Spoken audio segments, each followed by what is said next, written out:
Hey, we're back. Yay. I never know what to say. I know. I don't know what to say either. Okay, right. well, Let's on just that jump lovely right note. Yeah. So, pop culture. First part of pop politics. Hence why it's called pop politics. Wow. We've been doing this for, 11 months? I know, I'm dumb. Okay, moving on. So, the first item on my list here is the... do you know who the Tejano singer Selena is? The who? No. / was? Okay. Quick recap. Her name is Selena. She was a Tejano, like, Tex-Mex kind of singer back in the early 90s. Oh, yeah. She first started Spanish language, like in Texas, then got really big, started crossover English, then was shot and killed by her fan club manager, and then a biopic was done starring Jennifer Lopez. Yeah, okay. Ringing a bell? Yeah. I have a friend who is really into Selena. Yeah, if, like, for Latinas and, like, the Tejano culture, she's huge. Like, she is a big deal, and she's a big cultural icon. And she's really cool. She has great music, too. I like a lot of her stuff.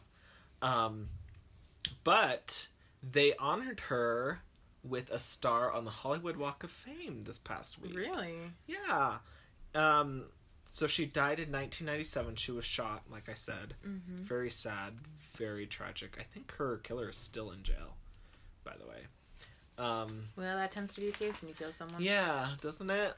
So, but they honored her with a star on the Hollywood Walk of Fame, and it's just really cool. They did it in front of the Capitol Records building, which was like, she released her first album on Capitol Records, and her sister was there to, like, accept it in her honor, and it was just really cool, like, cultural moment for Selena and kind of, like, the Latino culture to, like, get someone who they revere so much and kind of be accepted more widely. Uh-huh. So that was cool. So good for them. Next item on the list, I have discovered a new podcast. Okay. And I listen to tons of podcasts at work. Like, most of my day I'm listening to podcasts. But one I discovered, it's called A Killing on the Cape. And it's by ABC News. Really? Yeah. And it's about this... They are investigating this murder that took place in Cape Cod, like, back in 2002. And it's like this whole... Each week they, like, dissect a little bit of it because they don't really know if the guy who was convicted is really the murderer. Really? So this woman was killed, and it was, like, all this mysterious stuff about it. And then, like, they finally convicted a guy, but now they're not sure if he's really the guy. So it's this really riveting, like, murder mystery thing. Mm-hmm. So if you're, like, wanting some, like, really interesting, like, murder mystery type thing to listen to, it's called A Killing on the Cape. So very fascinating. Okay, next up, I read that J.R.R. Tolkien's estate is shopping around to, like, Netflix, Amazon, HBO, a Lord of the Rings TV series. What? Yes. They didn't do enough extensive A Lord movies? of the Rings TV series. Now, this is problematic on so many levels, because you're right. The movies, the Peter Jackson films, have not been out for that long. No, and they're really true to the books, like, fairly, like, they're not very, I mean, there are discrepancies, obviously, but not very many. So why would you, and they're, like, the most extensive, true to the book movies that I have ever seen. And the Hobbit series was just released, like, 5, 4, 3, like, not that long ago. Yeah, but those weren't as good. Those weren't as true to the books, but I get what you're saying. Right? And so my thing is you're right, they have done a lot of adaptations. Mm-hmm. They've done several animated, and then Peter Jackson's behemoth of a trilogy. Yeah. Which was super successful, won so many Oscars, like, fabulous actors. I'm just like... And the extended editions, like... Yeah. If you want a TV show, just watch the extended edition in 30-minute increments. That's true. The extended editions are, what, 3 hours each? Something like that. Something outrageous like that. 2, 4, 6... Plus, okay. I don't know. All right. So here's the deal with the books. They are ridiculously full of descriptions. Like, and so... Tom... What's his name? That one dude. Tom Bobadil? Do you know who I'm talking about? No, I'm not sure who you're talking Brandon about. tells me about him all the time. He's like, Frodo and Sam go and stay with him for like a month, and like nothing happens. Yeah. He's just like but this that's the random thing. dude where Like, nothing happens for a month. the thing about the movies, in my opinion, is that they do a really good job picking key moments in time that you need to have that aren't like, and they walked with the Ents for 5,000 miles, and the Ents talked for 5,000. You know, I'm really exaggerating here now, but it's you like don't need a TV series to go chapter by chapter, because he spends the first chapter and a half more talking about just describing Hobbiton, like, or something like that. It's ridiculous. Right. So you don't need a TV series. I know, that's why I was like, that's my thing. Why do we have to remake everything? Like, why can't we let things stand? The Peter Jackson trilogies is fantastic. Let them stand. This is not how J.R.R. Tolkien would want his memory remembered. Yeah. So, but that was not the only universe remake thing that we had heard of this week. Right. So today it was announced on StarWars.com that Rian Johnson, I don't know if it's .com actually. Anyway, not important. That Rian Johnson and somebody who worked on him with The Last Jedi, I have his name right here. His name is Ram Bergman. They've been taken on by Lucasfilm to create a new trilogy completely separate from the Skywalker trilogy, because of course the three trilogies that we're getting, the original, the new, the prequels, and then the series that's currently coming out, the new. Oh man. Those are all connected to the Skywalker trilogy, and so are the Star Wars stories that we know about so far. Like, Rogue One is connected to the Skywalker trilogy, and so is Solo, a Star Wars story, right? So they're being tasked with creating a trilogy that is completely separate. In fact, the article on StarWars.com just says something. It just says it will introduce new characters from a corner of the galaxy that Star Wars lore has never before explored. So that could either go really well, or it could be really weird because we're not seeing the characters we're used to, and there could be some flashback. But I think it could be pretty good in a way that's different, and I think that it is exploring. It's not quite on the same level as our like rants about prequels and remakes and sequels, and because it's a completely new, it should be completely new storylines, completely new characters that we get to know and love, and it's just taking place within a universe that we already know pretty well. It should be, but like the question is, are they going to be able to create interesting enough characters and things that are like make sense? You know what I mean? Right, that makes sense. Like Emily put up the example, like it'd be like telling the story at Hogwarts from a different student's perspective. Like, you have to do it in a way that it makes sense that you're not including the characters that you already know. Does that make sense? Like, if you did, from the point of view of a Ravenclaw student, it'd be like, no, like, where's Harry? Like, this doesn't make sense. Right. Well, I think that, too, that... You know what I mean? No, yeah, I get exactly what you're saying. But the thing about the Star Wars galaxy is that the Star Wars universe is that there is so much time. First of all, like, there's so much time and space, because so you could pick a completely different part of the universe that we've never heard of, which is going to be difficult because, I mean, we have the Clone Wars, we have Rebels, so you hear a lot of worlds and you've seen a lot of creatures, so you really do have to come up with completely new creatures and completely new worlds if you're really going to completely divorce it from the storyline that we've known and grown to love, right? And will it be too far divorced? Battle, right, and the battle between the light and the dark side, or is the light and the dark side still going to exist? Like, can you still have the Jedi if you don't have the Skywalkers, because they're the Jedi? So I don't know how they're going to do it. It's going to be really interesting to see if they can create a universe, but the Lucasfilm seems really excited about it, and the way that they're raving about The Last Jedi, we'll see. Like, it sounds like it could be good, but I mean, I can't make a judgment on how I feel about Rian Johnson's direction for the Star Wars universe until I've seen Last Jedi. Speaking of Last Jedi, did you see what Disney's doing to movie theater owners for Last Jedi? No. They're demanding that they get a 65% cut Yes. They're upping the cut that Disney gets from the profits from 60 to 65%. Disney's doing a lot of things And these days. That they're demanding that theater owners put it in their biggest theater for a solid month. Are you for real? Mm-hmm.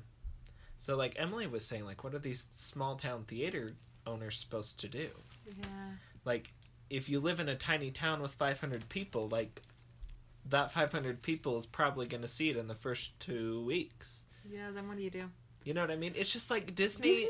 This is what bothers me about big corporations like Disney, is they get so big and so powerful that they pull crap like this. Yeah. So the thing that is really bothering me, actually, is that we think of Disney as this fluffy thing, like our favorite movies and childhood stories are coming from them. But they have done a lot of things in the last little bit that I've just kind of been like, what are you doing? Like the whole pulling out of Netflix and creating their own streaming service.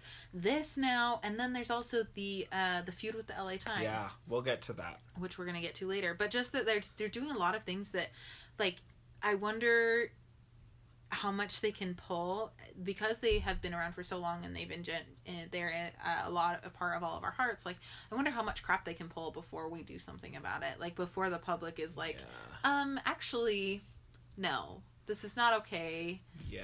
You shouldn't be doing this. This is unacceptable. You are treating people very poorly, or, you know, like, how long do you let somebody, and I think this is the same thing with it's the same idea as the sexual assault scandals that are happening right now, right? Like, how long do you let somebody that's beloved get away with something that's actually hurting them? And of course, the sexual assault is to a whole different level and different extent and different side of the universe, but it's the same principle. So. Right. Anyway. I was not expecting that. No, that's great. Speaking of Disney films, let's move on to Thor Ragnarok. Okay, we both saw it in the last week. We did, week. so we're going to try and present a spoiler-free discussion of the film. If you don't want to risk it, you'll have to skip forward like a minute or so. Sorry. My main comments are not about the plot at all. No, mine aren't either. Mine are about the tone of the film. Uh-huh. Go ahead. So we both breathed in, really. My only criticism with the film, okay, going in, I was not excited to see this movie. I am normally a huge Marvel movie fan, like midnight premieres, like I'm all there. This one, I was so hesitant and so skeptical because, one, Thor's not my favorite Marvel character, and two, like, it just looked weird, right? Did you see the poster?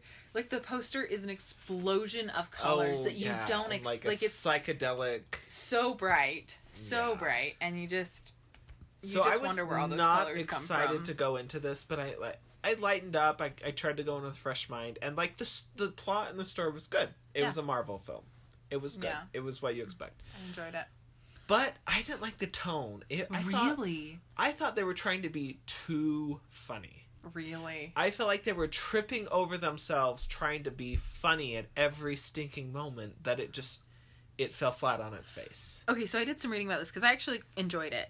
I enjoyed the humor. I'm not saying I didn't enjoy the film, but there were a lot of things. So the nerd that I am, I went with one of my professors and her family and my co-TA. Okay, we're all like pretty good friends, and then another one of our other colleagues and his family, and that's weird to say. Anyway, so we went all together, and he had the same reaction you did. Our other colleague, he had the same. He was like, I'm not sure how I'm supposed to feel about this. It was a little bit weird. Anyway, I enjoyed it just because there were a lot of things that I found funny, as well as I was able to follow. Like, I liked the plot, and I liked how it pulled in a bunch of characters that you didn't expect to see, and a lot more, and a little bit more Norse mythology, which I thought was fascinating. But the thing that I did some research afterwards, because when I find a boat movie that I like, I tend to go out and look at the trivia of the movie, and so I know a lot more movie. Yeah, everything. I know a lot more trivia than I should. Anyway, so I went and looked at it, and the director of this film, who also plays the Rock Dude, when you go see it, it's really funny. And the Rock Dude, he's a rock dude, and his voice is just high. So, like, that disparity, you're, like, expecting it to be this deep, gravelly voice, and he's got this really high... New Zealand accent. Yeah. Anyway, he's also the director. It's a really funny part. And he wanted to make this movie differently. He wanted to highlight Chris Hemsworth's humor. Like, he felt like that he has a natural, innate funniness to him that doesn't get to be exploited a lot. And so Right. the point of this movie was that they were doing structured improvisation. About 80% of the dialogue I heard is that. improv'd. I Yeah, heard that. in order to highlight their humor, and that's probably why it feels forced Yeah. a lot of the time, because it's improv, and so they But I feel like generally practice. they were trying to be funny, like every other line they were trying to Yeah, make a joke. that's It was fair. like every other line they couldn't be serious. Like, and the fact, like the part where he like tries to put his elbow up and like there's nothing there for him to put on, so he like awkwardly like Yeah. flails, and it's just like Well, one he's or trying two. to impress the girls. Too. Yeah, but like that's how all men are when they're meeting girls. you know, they like one or two of those would have been fine, but they Well, did it gross, like too. 10 times, and it was I like know. okay, it was funny the first 2 Yeah. times, but like the 8th and 9th time, it's not funny anymore. Yeah. Also, Everyone's that awkward when they meet the person they like for the second time or third but time. or whatever. Valkyrie's supposed to be like bisexual or something, so Yeah, I did hear that too. so But Thor doesn't know that. He just thinks she's an attractive Yeah. woman. Anyway. anyways, I also thought, changing gears a little bit here, I also thought the Doctor Strange part was uber random and totally unnecessary. You could have taken his whole part out and like And it would have been fine. it would have been fine. They would have found Odin a different way. Yeah. Like I feel like they So- were just trying to put him in there Yeah, they just wanted- to put him in They there. did. They wanted to incorporate Doctor Strange And into it- the wider universe. It felt so And- forced and Well, and they Ugh. filmed that before. They filmed that while the Doctor Strange set was still put together, right? Because that makes that sense. scene, part of that scene, direct scene, is the extra scene at the end of Right. Doctor Strange. I did notice that. Yeah, I was like, oh yep, that's exactly the scene. Yep, Yeah, I it's do like remember word that for word. perfectly. Yeah, because I ended up seeing that movie twice for some reason. It's good film. Good film. It's not as good in the theaters the second time around. Really? Yeah. Oh. It's good when you get to, like, the first time around, I loved it. I went and saw it with you guys, and then I went and saw it a second time, and it just wasn't as good in the theaters Really? the second time for me. Hmm. But, I mean, Anyways, it was still good. Still a good movie. I felt like the Doctor Strange thing was just a little It was a little random. a little random. Like, also third point. This will be the last point I make. The Jeff Goldblum thing. Oh my gosh. Am I missing something? But like, I really don't know who Jeff Goldblum is. Like, is he like this big cultural I don't like know icon either. thing? Like, why was he like so weird and funny and everybody loved it? Like, I have no idea. I'm I'm obviously missing something because I didn't like Yeah. get the point of his whole character and like No. who he is. Well, I know that his character is in wider lore, and it's supposed to. The character is supposed to be completely blue. But apparently Jeff Goldblum played another blue character, and so they just kind of did highlights of blue. But I don't know what's big about Jeff Goldblum either. I just because am not like caught up. people there. were like all online know. and all up to do, and I'm like, I'm missing something because I don't. I know. Is he like this pop cultural icon that it's just funny that he's in it? Like, I don't know. I'm obviously missing something, but I thought his character was a little weird. But maybe that was the point. The point was that his character is, It obviously is was the really weird. point, Did you see so- the scene at the very, very, very end of the credits? Yes, I did. Yeah, that one I thought was a funny round. Yeah. Anyway. So, but I mean, overall, good film. If you like Marvel movies, you'll like this. Yeah, it's worth seeing. So, Also, there's a fight between Thor and the Hulk. Like, that's worth seeing too. also I liked they brought Loki back, which is always And you get interesting. to, and he kind of gets recast a little bit. Kind of. You know what? As a character, like, he's not trying to destroy things. He's still the trickster. He's always going to be that. He's always going to be the god of mischief. But they kind of Yeah. recast him in a way, and that's Yeah. kind of fun to see. It is. He's not as villainous. Yeah, right. I mean, you still get to, like, he still is in handcuffs a lot because you really can't trust the god of mischief. But he still, in the end, is a good guy. I hesitate to say good guy because he's still like gray guy. Gray. Definitely gray. Like a Definitely gray. like a balances Snape the line. area level. Yeah. Like he's definitely a Snape level guy. Also, and this should probably be the last point you make about this, but Yeah. the ending of the film really sets up for Infinity War and beyond. Mm-hmm. So I can see, I can see like this is totally like a stepping stone. Oh, it's definitely a for the setup. franchise. Yeah, I think Infinity War is going to be good. I think it'll be very interesting. The Apparently, only- it's in 2 parts too. Yeah, of course. The only thing I'm worried about is Infinity War is like literally every single Marvel character that has ever been in Oh, any of the really? MCU films. Like, yeah, it's the Avengers plus. Like, it's the Avengers plus Guardians of the Galaxy plus Doctor Strange plus, like, all of them. All of them. So Some of those universes should I not know. collide. I know, right? So I'm They're like, not separate universes, but my you know what I mean? only concern is there going to be too many characters that it'll be hard to follow. Yeah, that could be the case. Because Captain America Civil War had that concern, but I think they played it really well. Well, yeah, I mean, but you have them divided into two teams, so you're paying attention to two teams, Yeah. right? So, that's going to be very interesting. I feel like there's going to be character fatigue. Like, there's going to be too many Yeah. characters, too many things. Well, you're going to lose. Yeah. Spider-Man, I mean, Yeah, that's my and only Ant-Man. concern. You're gonna lose yeah, Ant-Man. Ant-Man, I mean, he's so tiny. Somebody's gonna misplace Ant-Man. Exactly, see? Like, So, that's my only concern. But, anyways, moving on. So, one quick sidetrack, or side connection, whatever, to Disney. So, Disney iced out the Los Angeles Times from reviewing Thor ahead of time. And the reason is because the Los Angeles Times wrote two stories about Disney's business ties to the city of Anaheim, which is where Disneyland is located, that Disney it's not really a city. That Disney considered unfair. Yeah. So, what did Disney do? They iced out the Los Angeles Times. They blacklisted them. We're not letting them see any of their films. And we're Right. talking Marvel, Lucasfilm, Disney, Pixar. Like, the Disney umbrella is huge these days. Yeah. So when they ice you out, that's a big deal. That's a lot like, of movies. you are not doing film. Yeah, you're not a reviews film critic. Forever. So a lot of people were up in arms. But and Disney was not going to budge. And they were saying, like, blah, blah, blah. They had their reasons, but they were dumb. But this is what I thought was awesome for press freedom everywhere. The news community all came together and rallied around the LA Times. Oh, really?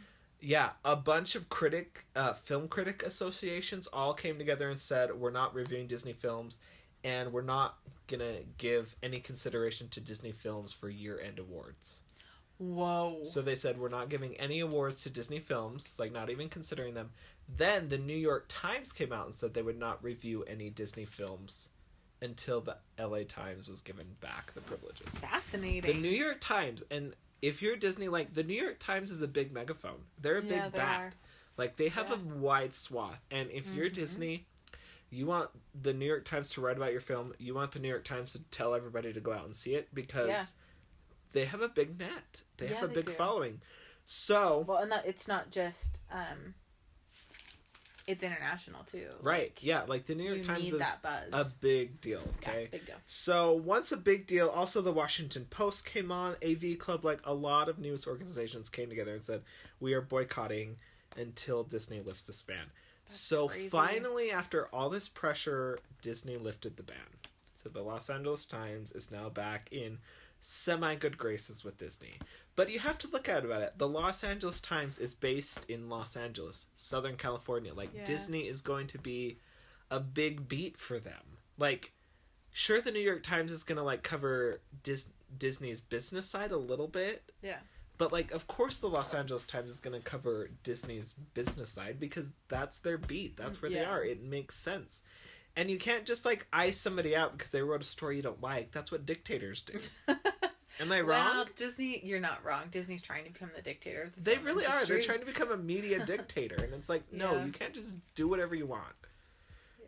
I got a little riled up because, anyways. Yeah. So, speaking of the Post, I saw a film... I saw a preview today for a movie called The Post, which is going to be about the papers released from the Department of the Defense about Vietnam and the decision Pentagon making. Papers. Yeah, they're about the decision making in Vietnam and what the actual numbers that people weren't seeing and about the agony about how do we publish these, do we not, and it looks really fascinating. And of course it has Tom Hanks and Meryl Streep. So it's gonna be fabulous. It's gonna be so good.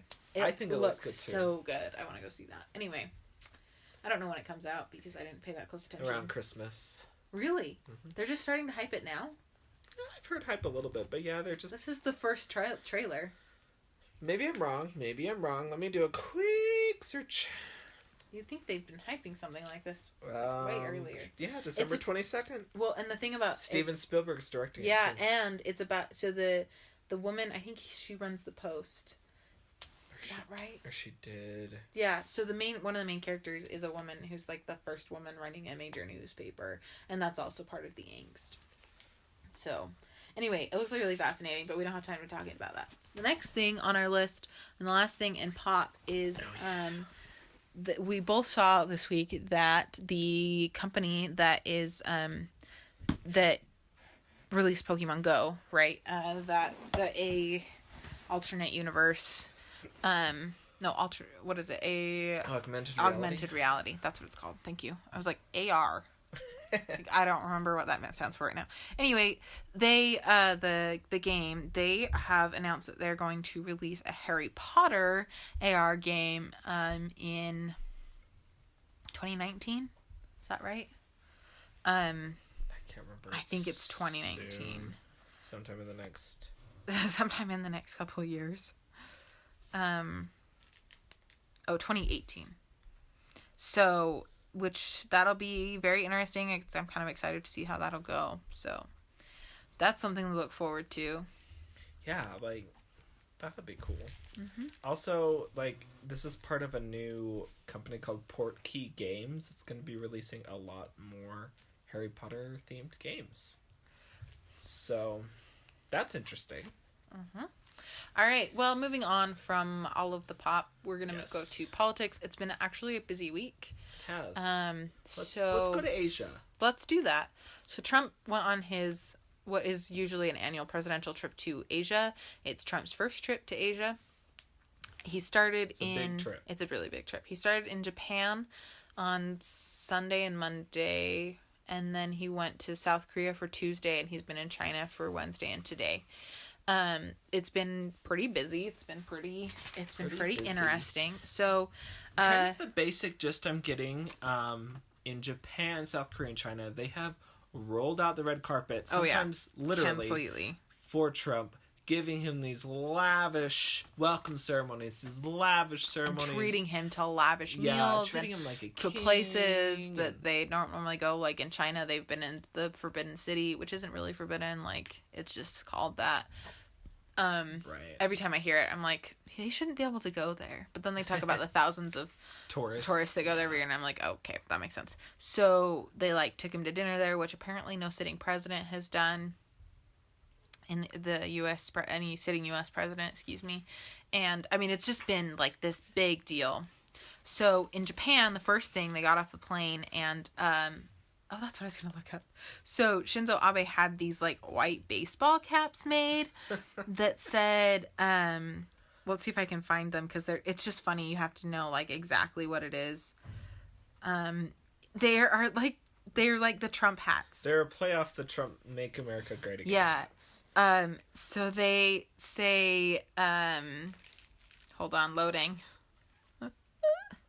Oh, this is from the LA Times. They say, Donald and Shinzo make alliance even greater. And it's in gold embroidery. And then they both signed the brims of their hats. Yeah.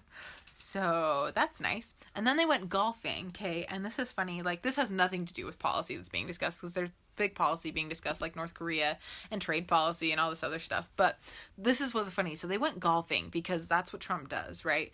And so they're a couple holes in. I don't know how many. And Shinzo Abe got stuck. I think it was in a sand trap or something like that. I could be completely wrong on that. I don't golf.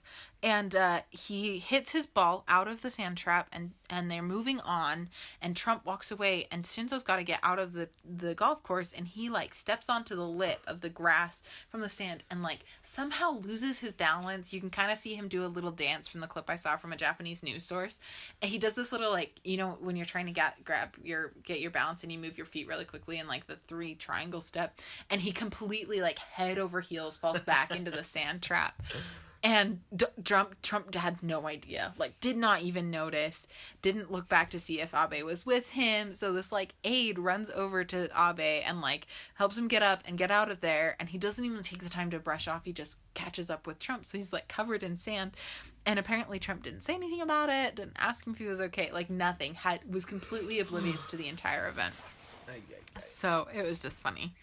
The thing that to note from policy-wise from Japan and South Korea is in speeches that Trump gave to both populations, he was really pushing their purchase of our military arms. He really wanted them to buy some more. That wasn't the aim in China. We don't really want them to get their hands on our tech, but Japan and South Korea are technically our allies and are underneath our protection, like our protective umbrella, especially when it comes to nuclear weapons. And so he was really trying to get them to pay more money for arms from the United States and really pushing that kind of trade deal. And then he went to China. And the big thing from the speech there was that, I mean, first of all, Xi Jinping is completely, like, schmoozing up to Trump, and there's schmoozing hardcore. Oh yeah, it's ridiculous how much schmoozing there is going on. And, like, there was a video that was shown to Xi Jinping of Kushner's daughter, right? The Kushner's daughter, and she was like, I can't remember what she did. She did was something singing in Mandarin and reciting poems. Yeah, and Xi Jinping or Xi was, like, said something like, I'd give her an A+ or something. Anyway, it was cute. That was cute. But then everything else has been really hardcore schmoozing in the speech. So candidate Trump was hardcore bashing on China. Like, always denouncing the trade deficit, always denouncing, like, China's so bad for us. Like, right. They take advantage of us. Okay, Trump gets to China, makes a speech. And he's there, and he doesn't even, like, mention any of this. So the speech is, this isn't China's fault. He completely implicates past presidencies. Right. I can't fault you for taking advantage of our bad trade deals. What? Are you the same person? Like, yeah. No, it's been really interesting. Also, another quick note on the China thing. So, Trump and Xi did a joint press statement. Yeah. It was not a press conference. Yeah. It was a press statement because they both said their spiel and then they left. They did not take any questions from the media. And this is significant. It really is. This is not a throwaway thing. This is significant because China is one of the worst countries in the world for press freedom and censorship. Because they ban, like, Twitter and Facebook and stuff. That's internet. That's different. But this is press. Like, they have an official Chinese TV. They have official state newspaper. And, like, that's it. They do not have a plurality of voices like we do in the United States. And past presidents, Obama included, have made it a point when they go to China to take questions from the press and show the Chinese, like, this is what we do in America. Well, and the Chinese would prefer never to take questions from reporters. No, never. Right? She never takes questions from reporters. So the thing that's very interesting about this is that Trump said that the reason they didn't take questions is because it was requested by the Chinese government. And that was the case with every president ever. No.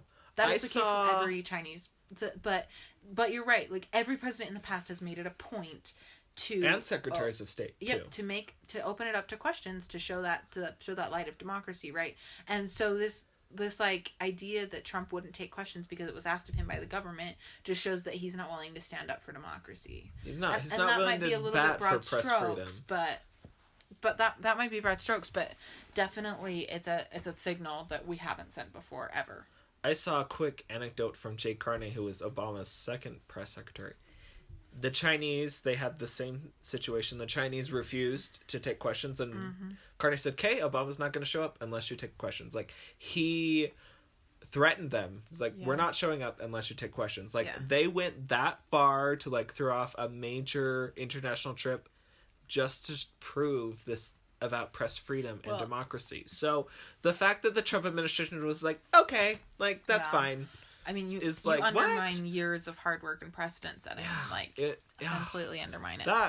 That just shook me a little bit. Because it's like, really? They just, like, shrugged their shoulders and moved on. And we know that Trump would prefer to do that with every press conference ever. That's true. And so this was just an excuse, I think. But it's still completely worrying. It's and bad completely for the First precedent. Amendment. Yeah, it's just bad. Anyway, moving on from that because we don't have a lot of time left. The next thing is that we have another Catalan update. Over to Stu with our Catalan update. Okay, so Spain issued a European arrest warrant for Puigdemont and the other leaders who are quote-unquote not hiding away in Brussels, Belgium. Then I saw, so they needed this warrant before, like, the Belgians could arrest him and things like that. There was this legal step, you have to go through all the legal blah, blah, blah. Right. Then Puigdemont turned himself in to the Belgian authorities, and last I saw, they were waiting to, like, sort out all the legal things and if they were going to extradite him. Right. That's the quick update. Yep.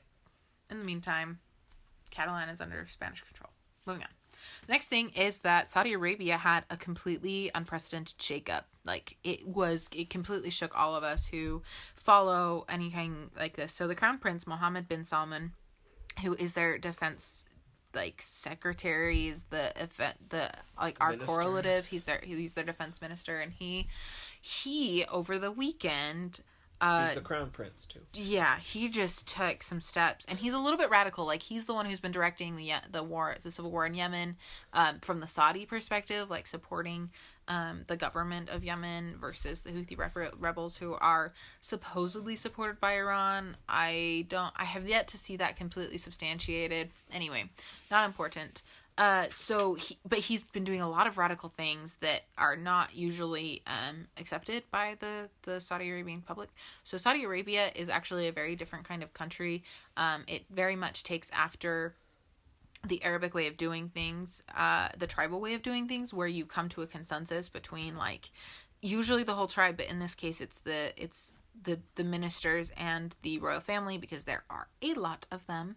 There are a lot of princes. There are a lot of princes. You have no idea. The family of Saud is like it's ridiculously large and ridiculously complicated. So there are a lot of people that have claims to the throne, and patriarchal. Right, and patriarchal. So this current king, like, he actually changed his crown prince recently. I can't remember how recently and what happened and all, but, like, you all have a claim to the throne, but it's the king who really decides who's going to be his successor, and it's just crazy stuff. So this crown prince, really radical in his own right, he took the opportunity this weekend to consolidate power and consolidate control. So he put several of his own brothers so other princes under house arrest, right? Some type of relative. Who knows how they're actually related. He also he arrested a whole slew of not just government ministers and government officials, but businessmen who are not involved in the government but definitely have a say, and I mean, it's just completely all under the banner of, like, fighting corruption. Right. All under the banner of fighting corruption, but really he's just getting people who don't agree with him out of the way. Also, over the weekend, another prince died in a helicopter crash, and he was also one of the people who has a direct claim to the throne. Which is very suspicious. Just a little. And then there was a missile, whatever it was launched supposedly by the Houthi rebels in Yemen against Riyadh, the Saudi capital, and which is seen as a direct attack from Iranians because it's believed that Iran is backing the Houthi rebels, and so that they've also got that on their plate. Anyway, just a whole bunch of, like, really unprecedented things going on in Saudi Arabia right now, and definitely a country to keep your eye on, because things are happening there that like all of us are kind of in the IR community are kind of going, what just happened? It's looking real unstable, isn't it? Yeah, it is. Also, side note, this is so interesting and kind of funny to me. The princes and people who are arrested are being held in house arrest at, wait for it, the Ritz-Carlton in Riyadh. And if you don't know what the Ritz-Carlton is, it is like the most swanky hotel chain ever. Yeah. And the Ritz-Carlton Riyadh is, like, super swanky. Well, Saudi Arabia is super fancy. Yeah. So, yeah, they're arrested, but they're still living a lavish life. Like, they're not in a prison cell with bars and a toilet. Like, they have a lavish hotel where they have a pool and a spa. And I was looking at their website. They have this huge spa, which is male only. Surprise Saudi Arabia. But it is huge. Yeah. And expensive. Well, anyways. Saudi Arabia is one of the, like, for the like, rich people in that country, it is completely, like, it is Donald Trump's dream, right? Like, it is a very, very lavish and swanky place. Oh, yeah. No questions asked. All right. Next thing is the... Let's bring it home to some of our U.S. senators. Oh, man. Okay, so on Saturday or Sunday, I can't remember which, Rand Paul, he's a libertarian senator from Kentucky, was attacked in his home by his neighbor. His neighbor is a Democrat, but it has nothing to do with political violence, according to Rand Paul and the neighbor, or I think just the neighbor. I only read a statement from the neighbor's lawyer. Anyway, it was apparently over landscaping problems, and this neighbor ended up breaking like 5 ribs, and they're to the point where they're disjointed, so the 2 halves of the ribs are completely broken and then like shifted, so they're not even like across from each other anymore. It's really painful. So they said it was about some sort of landscaping dispute. Not sure what that means, but it's a little bit crazy. So yeah. Rand Paul's gonna be out for a little bit, which is sad. It's bizarre. It's bizarre. It's just the most bizarre story. Yeah. Then pivoting a little bit to another southern state, Alabama, the Republican senatorial candidate in the special election to fill Jeff Sessions' seat, Roy Moore, the Republican candidate. He was a story came out in the Washington Post that some women accused him of sexually assaulting them years ago when she was 14. When they were younger. One of them was 14. One was 14. And this is prompting a lot of backlash. Not just from Democrats, but from Republicans. John McCain said something along the lines of, like, if these allegations are true, he needs to step down. And it wasn't McCain. It was it McCain? I thought it was... McConnell also said things, yeah, but McConnell said it. I'll find McCain's tweet, because McCain's was, like, pretty forceful. But, yeah. And I just want to do a quick note. People, of course, are saying, well, like, oh, these women are trying to get, recognition. They're trying to smear his name. Blah, yeah. blah, blah. So... But the Washington Post sought them out. They did not want to talk. The Washington Post, like, it came up in their reporting, and they sought them out, and, like... Yeah. They did not come to the Washington Post. The Washington Post came to them. Right. So they're not seeking out this attention or fame. Right. So McConnell's statement was a formal statement on behalf of all Republican senators, and it said, quote, if these allegations are true, he must step aside. So this is what John McCain tweeted. The allegations against Roy Moore are deeply disturbing and disqualifying. He should immediately step aside and allow the people of Alabama to elect a candidate they can be proud of. And then Vice President Pence said he found the allegations in the story disturbing and believes, if true, this would disqualify anyone from serving in office. Ooh, Vice President Pence. That's pretty high up the totem pole. Wow. Moore is responding, oh my gosh. He says, our children and grandchildren's future are on the line, so rest assured I will never give up the fight. So, wow. Yeah. Okay. And he's, like, uber conservative, uber religious, too. That's very interesting for that kind of candidate. Like, that's the platform he ran on, right? He's the dude. He's the, and I know religion doesn't recuse anyone from having sexual assault, but he's the guy who, the Supreme Court justice who had the 10 Commandments up in his courtroom. Like, and he's that dude.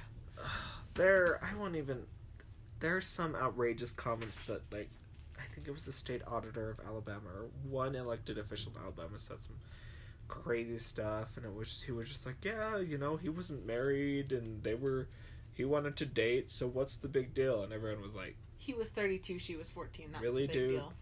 There's a big deal. If you can't see that it's a big deal, then that's a problem. Yeah.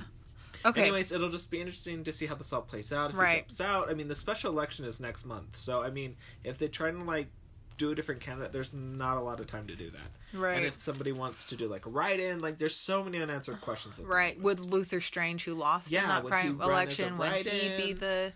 I don't know. There's how that so works. many unanswered questions. Also, and the White House hasn't said anything yet, so we'll see what happens when they say the White House is all preoccupied. Okay, so the next thing on our list is the Texas shooting that happened in a church on Sunday morning. I think the final count is 27 or something like that. I don't know the exact count of casualties. But this guy came in and he was shooting, and he was dishonorably discharged from the Air Force because he had assaulted his stepson and his wife. So sad. Yeah, right. So this he actually cracked his stepson's skull, like a baby's skull. Oh, I didn't read that much. Yeah, isn't that so awful? The motive that they're finding is that he his mother-in-law, it was a domestic dispute. His mother-in-law goes to that. It was part of that congregation, but wasn't there that Sunday. And so, because she's one of those people who attends when she feels like she didn't feel like it on Sunday, right? And so it's like 5% of the population of the small town was part of the people of the casualties. They also found out that because he was dishonorably discharged from the military on the basis of a domestic violence, he should have been put into the database that the FBI manages, the national database that would have not allowed him to purchase guns, but the Air Force didn't follow through. They're still investigating why. And so when he went to go purchase the guns that he had like 3 or 4 in his car, and he only used one. When he went to purchase that gun, he was able to get a gun because he passed the background check that would not have been the case had he been in the database. Also, he escaped from a mental illness, like a mental health clinic, and threatened the employees while they were waiting for his trial on the domestic abuse front. And it's just so clearly this man was violent. It's just this laundry list of things, and that just really went wrong, completely wrong. And the response from the White House has been like, this isn't a gun issue, this is a mental health issue. Let's talk about this and that and the other. And it's just been really interesting to see the response to the Las Vegas shooter at the beginning of the month, and then this shooter now, or the beginning of October, and then this shooter now, and how when the Las Vegas shooter happened, they were like, don't politicize this, don't pull it into politics, but now we're definitely politicizing it because it looks like it's not, because it's a little more cut and dried what he was doing and why he was doing it, right? And so we're talking mental health, but we're not talking gun control. And on a side note, on the Las Vegas shooting, the bump stock issue still died. Yeah, it completely died. We saw over 500 people injured or killed, and it's the issue's dead, and who knows why it's dead. That is so it's baffling to me. Yeah. Why doesn't it get any traction? I don't know. This happens every single time after a mass shooting. It's why can't we do anything? Mm-hmm. And a lot of people when we didn't do anything after Sandy Hook, I just don't expect we're ever going to do anything. That's true. Sandy Hook was so sad. Brutal. Yeah. You're right, and it's frustrating. It's very frustrating. I mean, is it the NRA? I know the NRA has part of it, but is that the only reason? I don't know if that's the only reason, but I do know but they're a big part. They are a big part because they fund so many senators, because they are the big chunk of money that... But they came out in support of bump stock bans, which was shocking. But beyond all shocks. It was it was a very half-hearted, tepid. Yeah. But still, they were against bump stocks. I guess never support any gun control, which was shocking. But you're right. It's just it's frustrating to see all these mass shootings happen and nothing come of it. Yeah. Also, I think we need to enforce the laws that are on the books. Why didn't the military report this guy? Right, and I think they're all investigating that. I think it's not just the Air Force now. It's across the branches of the military. They're trying to figure out if those kinds of things are happening. But I was listening to an NPR little short thing on my way home from the grocery store yesterday about the opponents to the NIC, I think is what it's called, and some of the things that they're saying about that. And I think that the problem is across the board that first of all, people in this database, you are not required, if you're buying from another you're buying face to face interpersonally and not in a gun store, then you're not required to go through a background check. And the same thing happens at gun shows. If you're buying at a gun show, you don't need to go through a background check, which is ridiculous. Mm-hmm. So there are a lot of problems with this bill. There are probably a lot of things that can be fixed, but in the meantime, but only if people do stuff. You know what I mean? We experience a lot of gun violence on our own, and I think that we respond to terrorism more than we respond, and there are less incidences of terrorism than there are of. Yeah, of the 5 major, most deadly gun-related incidents in the last couple of years, the last 3 were in the last year, right? So you have Texas and Las Vegas, and I can't remember what the other one is. Orlando? Right up there. I don't remember. Maybe Orlando was a lot. Yeah, I don't remember. So it's a heartbreaking that we can't do anything. Okay. All right, moving on. Last thing on politics was Election Day. Yeah. And there were just a few key races people were keeping their eye on. The biggest one was the Virginia governor's race, and it was really viewed on pretty much like a referendum on Donald Trump and his views. Right, because the Republican candidate was like using a Trumpian campaign style. And he had support from like Trump and Pence and the Republican side. His name was Gillespie. And then the Democrat Ralph Northam had Obama campaign for him. Like he had the Democratic establishment on his side. And so the Democrat Ralph Northam won. Yeah. Which was kind of shocking to a lot of people. And it was invigorating to a lot of Democrats to see like that their party could still win races. Yeah, and their lieutenant governor is a African American man. Oh, very nice. The New Jersey governor also won. A Democrat, won in the that one flipped. So both of those flipped from being Republican to Democrat. And the Republicans are trying to play it off, saying that these states voted for Hillary. They voted blue, and so it's obvious that they're following that trend. But it's still a big coup for them to do this. Also, Donald Trump is like totally writing off Ed Gillespie, throwing him under the bus. When Trump recorded like a phone call, one of those robocalls for him, it's like, dude, you supported him. Like you don't.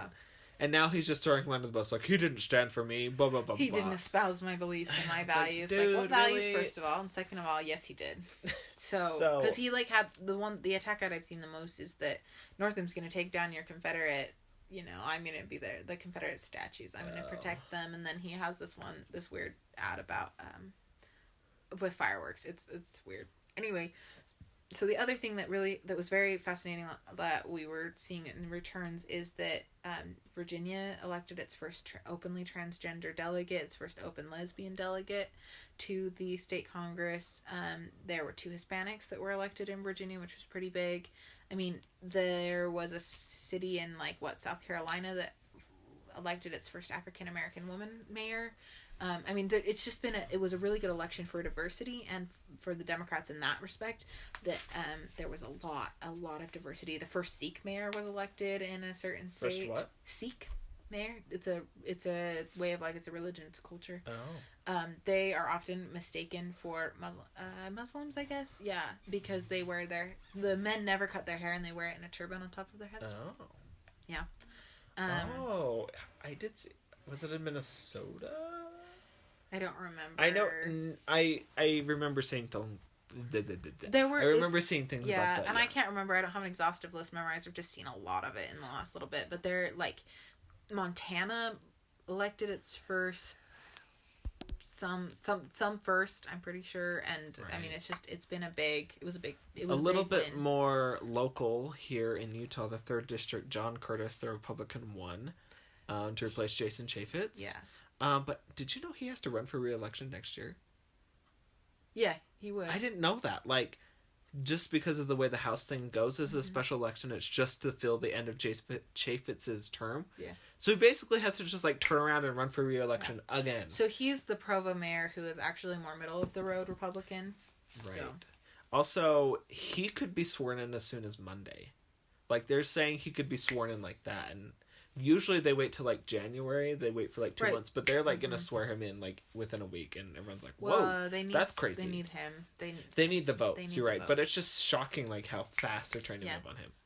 Also, one quick, this is more like a sentiment / anniversary. It has been 1 year since Donald Trump was elected president. That was yesterday.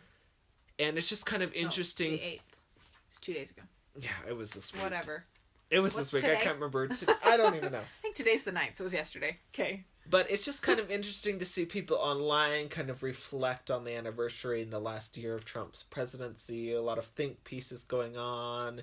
It's just interesting to see kind of the collective American electorate kind of reflect on this 1 year anniversary and what it's been, what it means for the future kind of stuff. You know what I mean? It's been really interesting. It's been a really crazy year. It really has. It's been a really crazy year. I just remember,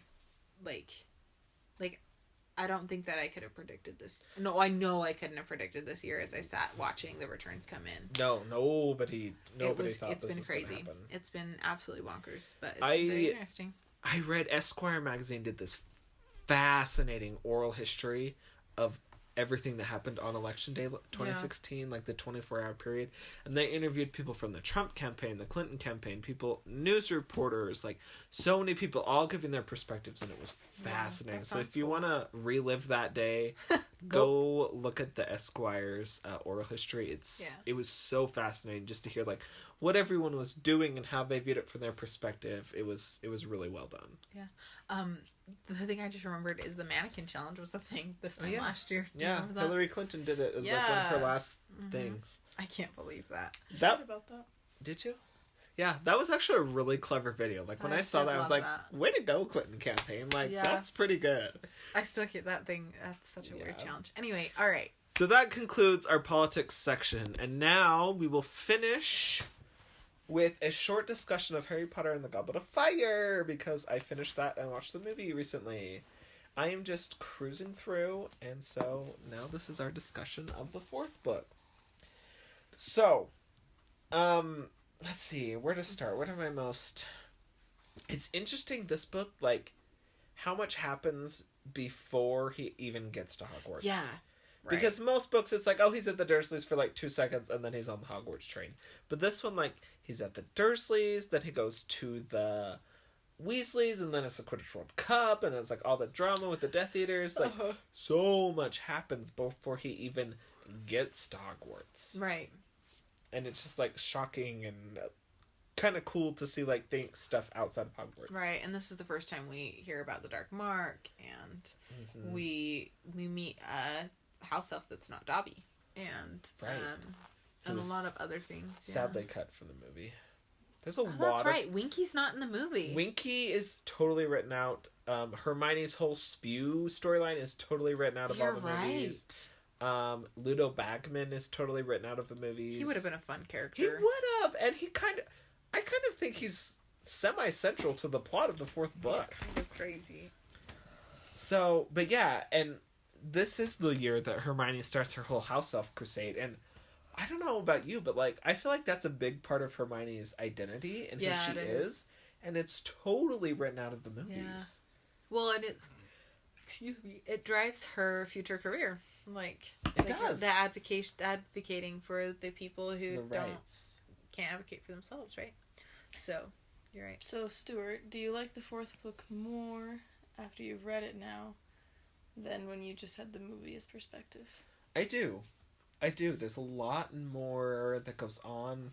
The whole, like, Barty Crouch Jr. storyline is fascinating when you think about it, and the movie just totally skims over that as the lightest they can do. I mean, the whole, like, switching his mother in jail and, like, all of that is totally lost in the movies, and, yeah, everything is just so much more in depth, and it's so much more detailed, and I love it. And the whole Ludo Bagman, Barty Crouch, and, like, Percy, and that's, like, not even in the movies at all. So you really do get a whole new depth of everything. And I feel like the characters are more mature this book. Minus Ron's little dumb, I'm not talking to you thing. Yeah. Which is so stupid. Okay, but they're 14. They are. A 14-year-old would do something like that. But it's interesting because in the third book, Hermione doesn't talk. Like, they ice out Hermione, Ron and Harry. Remember after she tells on the firebolt, right? Yeah. And they're like stupid and won't talk to her. And then in the fourth book, like they ice Ron out, or he ices himself out. Yeah. But like they don't talk to Ron for like the first bit. And so it's interesting that kind of like that parallelism. That parallel, yes, that's the word I'm looking for. Yeah, that is fascinating. Ron gets iced again in the sixth book too. Does he? During the Lavender series? One, yeah. Oh, during the Lavender stuff? Yeah. Oh, well, that's because Hermione's kind of heartbroken. Yeah. Well, and then he gets iced again in the seventh book when he leaves. Ron kind of does that. Ron is kind of temperamental. Like, yeah, but you just love him. You know what I mean? Like, when he comes around to Harry and Goblet of Fire, you're just like, like, it just warms your heart. And you're like, yes. Like, but I do want to make that point, like, when Harry's name is announced as a champion from the Goblet of Fire, like, nobody believes him except Hermione. Like, nobody in the entire world Even Dumbledore's skeptical. If you watch the movie, he's way more skeptical than he is in the book. Oh my gosh, that is the biggest. Well, okay, that is the biggest is pet what- peeve of all Harry Potter fans. It really ever. is. It really is. Because he's so much more angry yeah. in the movie. Yep. But, like, Hermione is literally, like, the only soul in the entire world who believes him. And I just think it proves to me, and it just drives home, like, the depth of Hermione's character.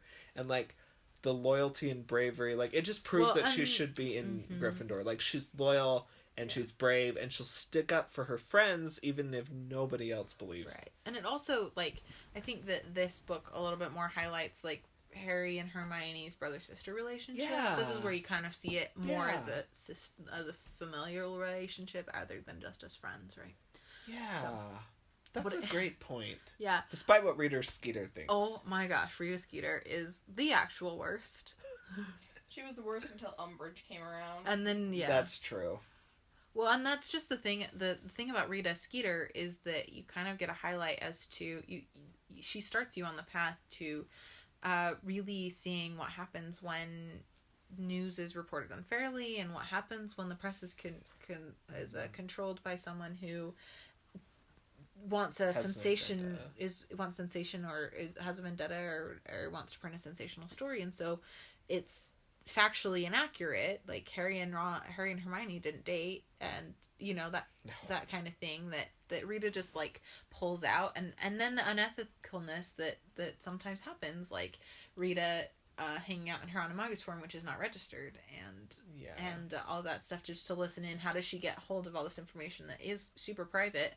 And it's because she's doing things that are unethical. So, Rita Skeeter is the highlight, I think, of what J.K. Rowling sees as dishonest media, but she also wants you to trust the media to some extent, right? So she highlights this like theme that That is interesting. it's a balancing act between appropriate reporting and inappropriate reporting and that kind of thing. And I love how Hermione like traps her in a jar. Yeah. Like I just love that, and she like keeps her in that jar like the whole ride back to London. Like she doesn't let her out. I just think that's great, and that kind of reminds me. I think I saw a little bit of like. I think this is where like the feminism of Harry Potter starts. You see it a lot in the fourth book. Like Hermione is very strong this book. She stands by Harry. Yeah. She's like way out there doing so much for him. She's taking on Rita Skeeter's seat single-handedly. Also, like Angelina Johnson puts her name in the cup, and like J.K. Rowling kind of not makes a big deal, but kind of makes a little mention. And like, how cool would it have been if Angelina Johnson was the Hogwarts champion? Like, Right. she would have kicked butt, right? Like, she's awesome. Yeah. And like Fleur Delacour, like being a female champion. The thing about that too is that Fleur is like, she's part Vila, right? So she's supposed to be this completely beautiful woman and completely enchanting, and J.K. Rowling doesn't make her vapid. She has substance, and the person she cares about most in the world isn't her boyfriend. If she had a boyfriend, it's her sister, right? So like she's changing your idea of what a beautiful woman is and cares about and really thinks about, right, with Fleur. And then she highlights that even more when Bill comes along. Yeah. When Bill comes along. And she doesn't just throw her away as a Right. playface. Right. So definitely a little bit of feminism there. Yeah, are you catching my drift? I just kind of feel put that that, yeah. together. Like, this is kind of where feminism in Harry Potter Yeah. kind of starts, I think, would be in the fourth book. That's definitely fair.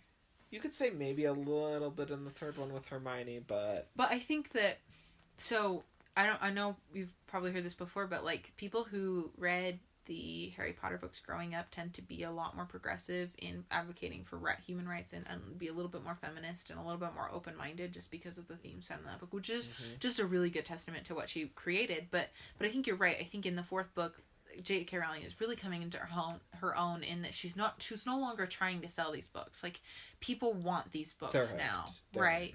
So now she can introduce things that she's really passionate about, and she's confident enough to do that in a way that doesn't feel overbearing. There's also, this is manifest in the whole giant storyline with Hagrid's revelation that his mother was a giant, and all the prejudice behind that, and Madame Madame Maxine hiding her heritage, and that also is part of that theme. So yeah, that's another way you can see it in the books. Yeah. Yeah, it's, I mean, she really does start hitting home on these, and then she'll bring that back with Grop, right? Mm-hmm. With Hagrid's half brother, and I mean, it's a prevalent theme, and I think you're right. It does start in this book. Yeah. So that's cool. I never put that together either. Thank you. Yeah, it's kind of cool. I like that. I just love Harry Potter. So good. So good. So that concludes our discussion, and that'll be the end of the podcast. We'll see you probably next week. Bye.